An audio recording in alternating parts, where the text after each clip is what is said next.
Durand কাপে স্বপ্নভঙ্গ ইস্টবেঙ্গলের।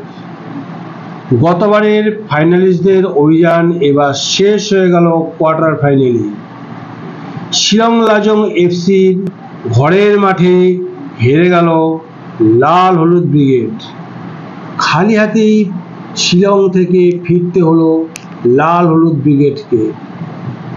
2-1 গোলে জিতে ডুরান্ডের সেমিফাইনালে চলে গেল লাজাং। দিমিত্রি দিয়ামন্তকস, মাদি তালাল এদের মতো হেভিওয়েটদের নিয়ে এবার দল গড়েছিল ইস্টবেঙ্গল, কিন্তু মরশুমের প্রথম টুর্নামেন্টেই মুখ থুবড়ে পড়ল লাল হলুদের তারকা খচিত দল।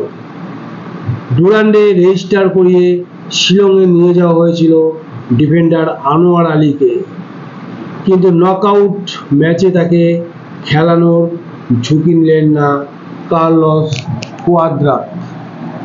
রক্ষণের ব্যর্থতায় মূলত জোড়া গোল খেল ইস্টবেঙ্গল, সঙ্গে হেভিওয়েট স্ট্রাইকারদের গোল নষ্টের প্রদর্শনী। সব মিলিয়ে শেষ হয়ে গেল ইস্টবেঙ্গলের ডুরান্ড কাপ জয়ের স্বপ্ন।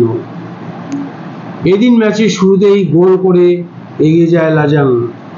খেলার 8 মিনিটের মাথায় দলকে এগিয়ে দেন রুবের।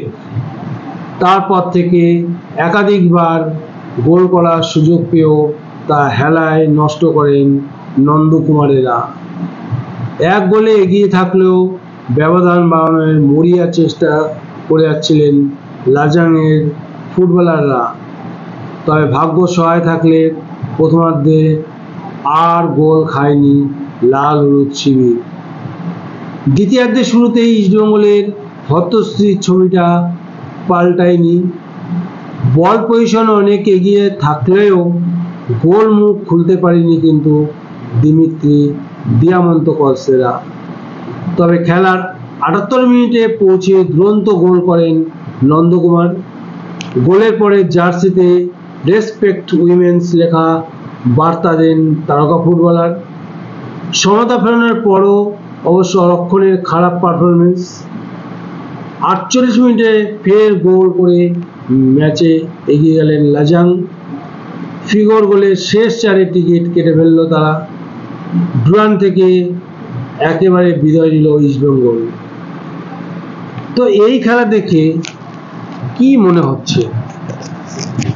যেটা মনে হচ্ছে যে ইস্টবেঙ্গল যা ভেবেছিল ইন্ডিয়ান এয়ারফোর্স এবং ডাউনটাউন হিরোজকে হারিয়ে, প্রতি ক্ষেত্রে 3-1 গোলে হারিয়ে তারা ভেবেছিল হয়তো তাদের আক্রমণ ভাগের মধ্যে সমঝোতা গড়ে উঠেছে এবং তারা দুরন্ত ফর্মে রয়েছে। লাজাংয়ে গিয়ে ইস্টবেঙ্গলের কিন্তু মাটি ধরিয়ে দিল এই লাজাংয়ের টিমটি। প্রতিটি ক্ষেত্রে কিন্তু ইস্টবেঙ্গল লাজাং এফসির কাছে মাথা নোয়াতে বাধ্য হয়েছে।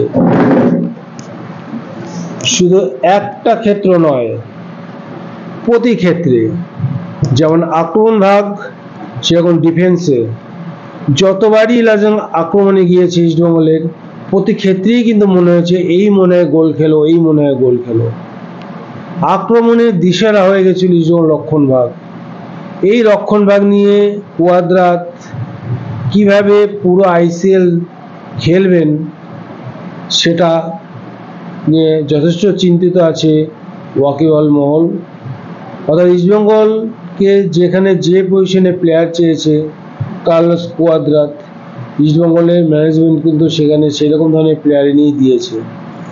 তবুও যেন টিমটাকে সেট করে উঠতে পারলেন না কার্লোস কুয়াদ্রাত। কার্লোস কুয়াদ্রাতের একটা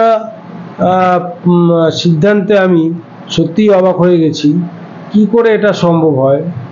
যখন টিম 2-1 গোলে পিছিয়ে, তখন একজন ডিফেন্ডারকে নামিয়ে একজন মাঝমাঠের স্তম্ভকে উঠিয়ে নেয় কি করে? এটাই এখন আমার কাছে সত্যি রহস্য হয়ে থেকেছে। অর্থাৎ মাদি তালালকে একমাত্র প্লেয়ার ইস্টবেঙ্গলের, যে প্লেয়ারটি খেললে, ইস্টবেঙ্গল খেলে, সেই প্লেয়ারটিকে তুলে নিয়ে হেক্টর ইউসেকে নামিয়ে দিল কোয়াদ্রাত। কোন স্ট্র্যাটেজি এখানে খাটিয়েছে আমার মাথায় কিন্তু ভাই ঢুকলো না। কার্লোস কোয়াদ্রাত যেখানে 2-1 গোলে হেরে চলেছে, সেখানে কোথায় আক্রমণ ভাগের প্লেয়ারকে বাড়িয়ে দেবে এবং প্রবল আক্রমণের মাধ্যমে অন্তপক্ষে একটা গোল দিয়ে খেলার সমতা ফেরাবে, তা না করে ডিফেন্সের একটা প্লেয়ারকে নামিয়ে একজন বিদেশি হাই ভোল্টেজ একজন প্লেয়ারকে তুলে দিল, মাদি তালালকে তুলে দিল। আরে যখন 2-1 গোলে হারছে, এটা নকআউট খেলা, 2-1 গোলে হারছে, ঠিক আছে, ডিফেন্সের একটা প্লেয়ার তুলে নিয়ে কিন্তু বরঞ্চ অফেন্সের একটা প্লেয়ার নামাতে পারত, তা না করে তালালকে তুলে নিয়ে হেক্টর ইউসেকে নামিয়ে দিল। উনিই বলতে পারবেন তার পরিকল্পনায় কি ছিল। এছাড়া যে পজিশনে খেলে সেই পজিশনে না খেলিয়ে বিভিন্ন পজিশনে খেলিয়ে দেখে নিল এবং স্বাভাবিক খেলা খেলতে না পারে ইস্টবেঙ্গল কিন্তু আজকে লাজুংয়ে মুখ থুবড়ে পড়ল। 2-1 গোলে হারের বর্ষতা কিন্তু তাদেরকে স্বীকার করতে হলো। কার্লোস কোয়াদ্রাতের গেম স্ট্র্যাটেজি ঠিক আমার মাথায় ঢুকলো না। এখনো পর্যন্ত প্লেয়ারদের কিন্তু তিনি ঠিকমতো চিনে উঠতে পারছেন না, কে কোন জায়গায় স্বচ্ছন্দ। এই ব্যাপারটা যতদিন না পর্যন্ত কোয়াদ্রাত অনুধাবন করতে পারবেন, ততদিন পর্যন্ত ইস্টবেঙ্গলের ম্যাচগুলোকে জেতা কিন্তু একটা শক্ত চ্যালেঞ্জের সামনে দাঁড় করিয়ে দিল। স্বপ্নের যে মাঝমাঠ ইস্টবেঙ্গল তৈরি করেছিল, সল ক্রেসপো, মাদি তালাল, এদের নিয়ে যে মাঝমাঠটা তৈরি করেছিল ইস্টবেঙ্গল, সেই মাঝমাঠে কিন্তু আসল সার্ভিস কিন্তু ইস্টবেঙ্গল পেল না। আর যদি বলা হয় ফরওয়ার্ড লাইনের কথা, দিমিত্রি দিয়ামান্তকস পুরোপুরি ফ্লপ। দিমিত্রি দিয়ামান্তকস কিন্তু সেইভাবে কোনো ছাপ রেখে যেতে পারলো না আজকের খেলায়। যেখানে ইস্টবেঙ্গলের আজকে ম্যাচটা জিততেই হতো, সেখানে 2-1 গোলে হেরে গেল এবং এই হার কিন্তু দাঁড়িয়ে দাঁড়িয়ে উপভোগ করলেন দিমিত্রি দিয়ামান্তকস থেকে শুরু করে ক্লিন্টন সিলভা, সবাই।